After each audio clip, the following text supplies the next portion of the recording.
নমস্কার বন্ধুরা, পিঙ্কি কিচেনে সবাইকে স্বাগত। আজকে আপনাদের সাথে শেয়ার করব মাছের একটা নতুনত্ব রেসিপি। মাছের রেসিপি তো অনেক রকমভাবে বানিয়ে দেখিয়েছি। আজকে দেখাবো মাছের টক কিভাবে বানাতে হয়। ভিডিওটা কেউ স্কিপ না করে সম্পূর্ণ দেখার অনুরোধ রইল বন্ধুরা। প্রথমেই আমি এখানে 6 পিস মতো কাঁচা মাছ নিয়ে নিয়েছি। কাঁচা মাছটাকে প্রথমে আগে ধুয়ে পরিষ্কার করে একটা থালার মধ্যে জল ঝরতে দিয়েছি। এবার একটা মশলা রেডি করে নেব। তা মশলাটায় কী নিচ্ছি দেখে নিন। 2 চামচ মতো কালো সর্ষে আর নিয়ে নিলাম 2 ইঞ্চি আদা। আদা আর সর্ষেটা আমি মিক্সিতে মিহি পেস্ট বানিয়ে নেব। আর আগে থেকে আমি তেঁতুলটাকে ভিজিয়ে রেখেছিলাম। সেই তেঁতুলটার কাতটা আমি বের করে একটা বাটির মধ্যে নিয়ে নিয়েছি। যতটা মাছ হবে সেই পরিমাণ অনুযায়ী কিন্তু তেঁতুলটা দিতে হবে। আমার এখানে 6 পিস মাছ আছে, তার অনুযায়ী আমি তেঁতুলটা এখানে ব্যবহার করেছি। এবারে কড়াই বসিয়ে দিলাম। কড়াইয়ের মধ্যে দিয়ে দিলাম বেশ কিছুটা পরিমাণে সরিষার তেল।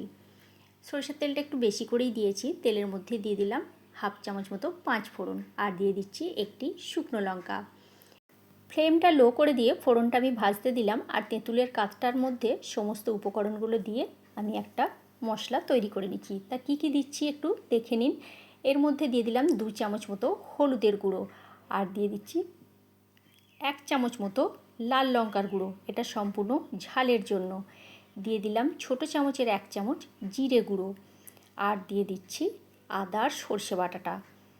একদম মিহি করে পেস্ট করে রেখেছিলাম, দেখতেই পাচ্ছেন। এবার সমস্ত উপকরণগুলো দেওয়ার পর চামচ দিয়ে খুব ভালো করে মিশিয়ে নিলাম। আর মিক্সির বাটিটা ধুয়েও বেশ কিছুটা পরিমাণে জল দিয়ে দিলাম। ফ্লেমটা লো করে দিয়ে তো ফোড়নটা ভাজতে দিয়েছিলাম। তা ফোড়নটা ভাজা হয়ে যাওয়ার পর আমি ওই মিশ্রণটি দিয়ে দিলাম। দিয়ে দেওয়ার পর দিয়ে দিচ্ছি স্বাদ মতো নুন। মাছে যেহেতু আগে থেকে আমি নুন আর হলুদ মাখাইনি, আপনারা চাইলে আগে থেকে নুন হলুদ মাখিয়ে নিতে পারেন। আমি কিন্তু এখানে মাখাইনি। ঝোল ফুটে উঠেছে। এবারে এই পর্যায়ে আমি কাঁচা মাছগুলোকে এক এক করে দিয়ে দেব। এইভাবে কাঁচা মাছের টক খেয়ে দেখবেন মুখে কিন্তু স্বাদ লেগে থাকবে।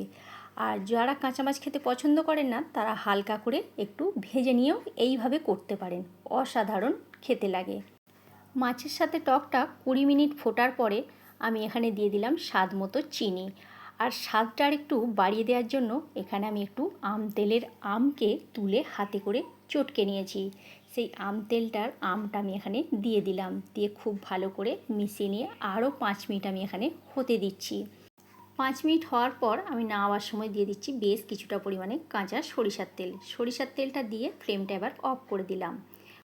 কেমন লাগলো অবশ্যই জানাবেন। যদি ভালো লেগে থাকে আমার চ্যানেলটা সাবস্ক্রাইব করার অনুরোধ রইল। আর ফেসবুক পেজ থেকে দেখলে আমার পেজটি ফলো করে নেবেন।